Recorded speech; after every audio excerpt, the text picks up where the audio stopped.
Rugsėjo 12 dieną uždarosios akcinės bendrovės Vensva šaudykloje įvyko Lietuvos medžiotojų ir žvejų draugijos šaudymo varžybos medžioklės rago taurei laimėti. Šiose varžybose dalyvavo net 25 komandos, iš jų 3 startavo damų lygoje. Komandos savo pranašumą turėjo įrodyti susikovę 3 rungtyse – įbėgantį šerną, įskraidančias lėkšteles ir šaudymą 100 metrų atstumu iš graižtvinio šautuvo. Susirinkę į renginį visi medžiotojai ir medžioklės mylėtojai galėjo pasigrožėti trofėjų paroda, kurioje puikavosi tauriojo elnio ragai. Lietuvos medžiotojų ir žvejų draugijos tarybos pirmininko pavaduotojas medžiokliai Eugenijus Tijušas pasidžiaugė, kad medžiotojų gretos nemažėja. Smagu, kad ir į tolimesnius kraštus jau pradedam susirinkti. Tai didelis ačiū šeimininkam, Plungės medžiotojų ir žvejų draugijai ir šeimininkui Svajūnui šitos šaudyklos patronui, kad mus pakvietė, kad mus priėmė ir taip gražiai apipavydalino pradžią mūsų medžioklės. Kas dar nespėjot susipažinti, tai aš kaip trofėjistas būtinai pasakysiu, kad čia turit itin retą progą pamatyti antrą tauriojo elnio ragų trofėjų Lietuvoje. Ilgą laiką buvęs Lietuvos rekordas, dabar antrasis. Šeimininkas nenoriai viešino, nežinau kodėl, labai mažai kas yra matęs, o va plungiškiai mums suteikė progą pasigėrėti, pasigrožėti tokiu trofėjum. Visi turbūt nekantraudami trypėt vakare kuo greičiau grįžti į medžioklės plotus. Elnių vestuvės jau įgauna įkarštį. Na, bet iš pradžių pasimėgaukim tuo, ką jau 6 metus organizuojam, kas be jūsų nevyktų. Ir aš noriu iš karto apie keletą visiems mums svarbių dalykų. Visų pirma, tai noriu iš karto paprašyti, mes kiekvieną kartą susirinkę pasišnekam, padiskutuojam dėl šitų varžybų nuostatų. Kaip visada, nuomonė ne viena ir ne dvi. Paskutinį kartą jie buvo taisyti berods prieš porą metų. Po pernykščių varžybų pašnekėjom, bet taip viskas ir nurimo. Iki galo net dirbom šito darbo. O dabar turiu tokį prašymą. Į rugsėjo 23 dienos tarybos posėdį bus įtrauktas klausimas apie šitų nuostatų tobulinimą. Tai visus savo pasiūlymus grįžę iš šitų varžybų mikliai per savo draugijas mums į Respublikinę draugiją ir viskas bus pateikta. Aš manau, kad ten kažkokių tai radikalių pakeitimų nereikia, bet yra tokių detalių, smulkmenų, kurios prieš kiekvienas varžybas vis tam tikras diskusijas sukelia. Kas gaunasi? Eilė varžybų, kada nuostatai buvo pradėti koreguoti, eilė varžybų gavosi taip, kad užsideda 5 šauliai visus apdovanojimus ir išvažiuoja iš varžybų, kai gali užsidėti 20 žmonių tos apdovanojimus. Tai ko mums reikia? Masiškumo?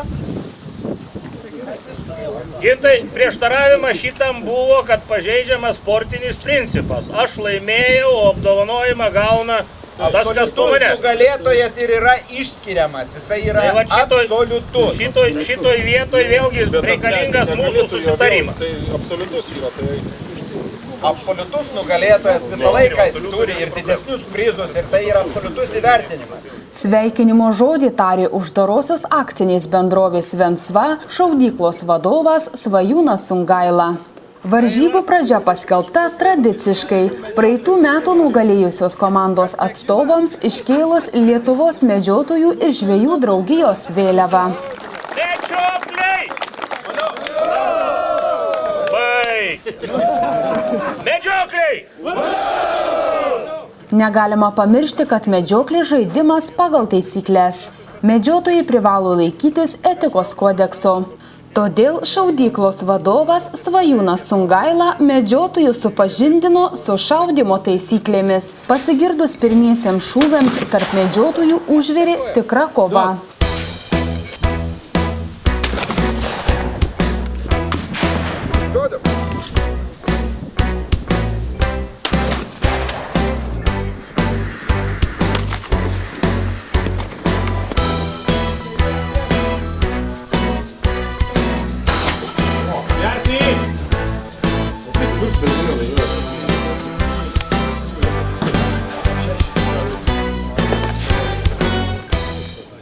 Septyniolika vienas užrašykim Eglei Kazlauskaitė.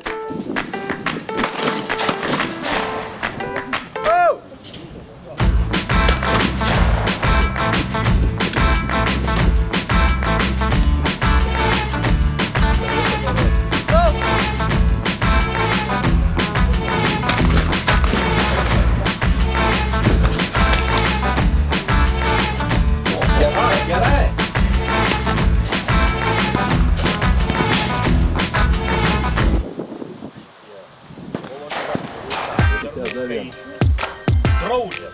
Medžioklės varovai.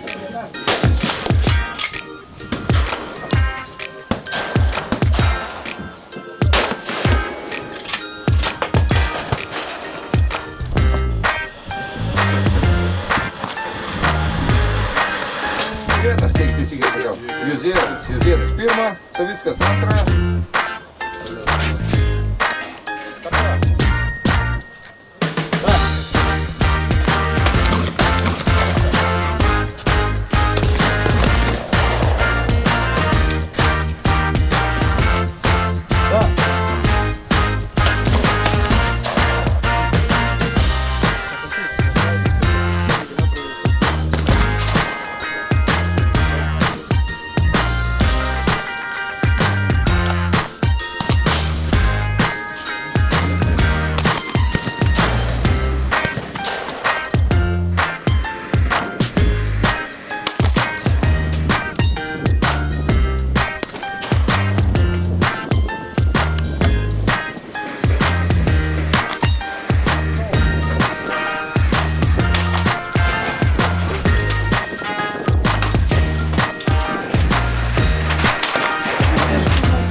Kol vieni įnirtingai šaudė, kiti laukė rezultatų. O kad laukiant neprailgtų laikas, Eugenijus Tijušas visus kvietė pasivaišinti, įpildamas kiekvienam į dubenėlį ant laužo virtos sriubos.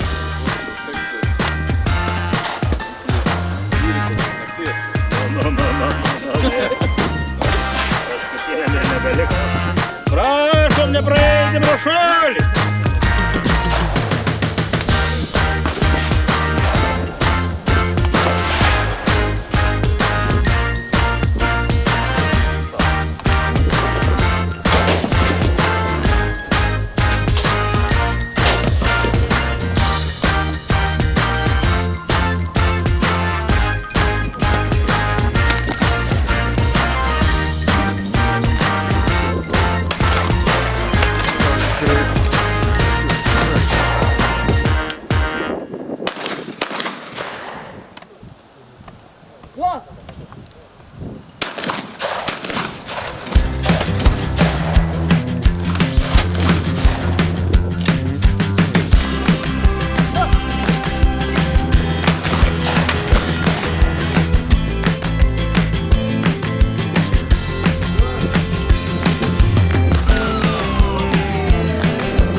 Tai va dabar esu įgaliotas Šiaulių medžiotojų žvejų draugijos pirmininko Algirdo Baikausko pranešti jums tokią žinią.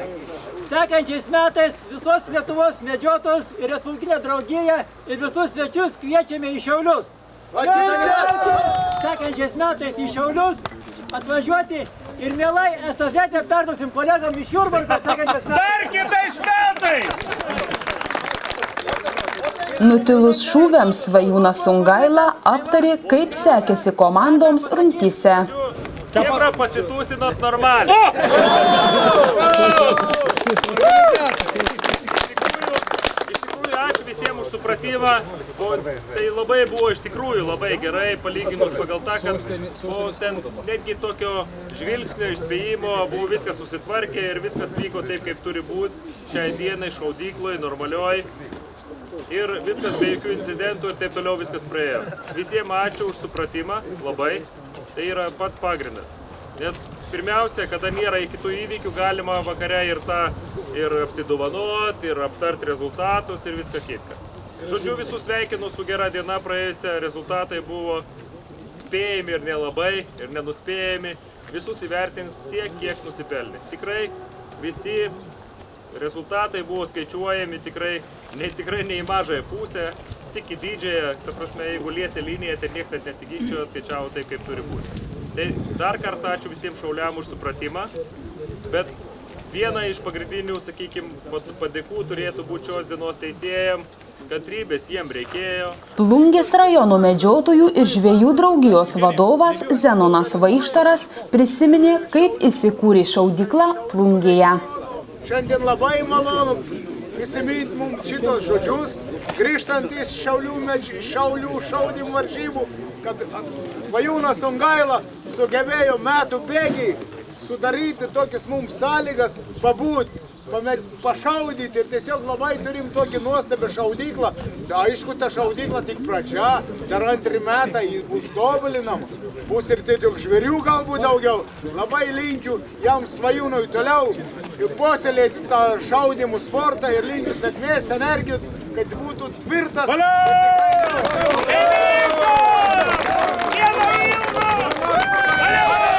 Pasidžiaugus komandų sėkme, priartėjo lemtingas momentas, kai komandos turėjo būti apdovanotos už taiklius šūvius. Bėgančio šernų rungtyje moterų komandų tarpe trečioji vieta atiteko Plungės moterų komandai. Antrąją vietą užėmė Vilkaviškio medžiotojos. Garbingoji pirmoji vieta atiteko moterų rinktiniai komandai. Bėgančio šernų rungtyje vyrų komandų tarpe trečiąją vietą užėmė Kauno medžiotojų komanda. Antroji vieta atiteko Vilkaviškio medžiotojams. Pirmąją vietą iškovojo Anykščių medžiotojų komanda. Šaudyme 100 metrų atstumu iš graižtvinio šautuvo moterų komandų tarpe trečioji vieta atiteko Plungės medžiotojoms. Antrąją vietą iškovojo Vilkaviškio moterų komanda. Į pirmąją vietą pakilo moterų rinktinė. Rungtyje 100 metrų atstumu iš graižtvinio šautuvo vyrų tarpe trečioje vietoje atsidūrė Kauno vyrų komanda. Antroji vieta atiteko Ukmergės medžiotojams ir garbingą pirmąją vietą užėmė Šiaulių komanda. Rungtyje skraidančiame taikinyje šaudymą į lėkšteles moterų tarpe trečioji vieta atiteko Vilkaviškio medžiotojoms. Antrąją vietą iškovojo moterų rinktinė komanda, pirmą vietą užleisdama plungiškėms.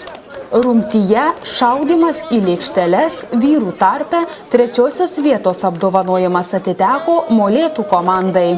Antrąją vietą užėmė Vilkaviškio medžiotojai ir garbingą pirmąją vietą iškovojo Plungės pirmoji komanda. Asmeninėje įskaitoje iš visų rungčių moterų tarpe užimdama trečiąją vietą geriausiai pasižymėjo Eglė Kazlauskaitė iš Vilkaviškio. Antroji vieta atiteko Laimai Bukauskaitei iš Vilkaviškio. Geriausias pirmos vietos čempionės vardas atiteko Jadvygai Junevič iš moterų rinktinės komandos.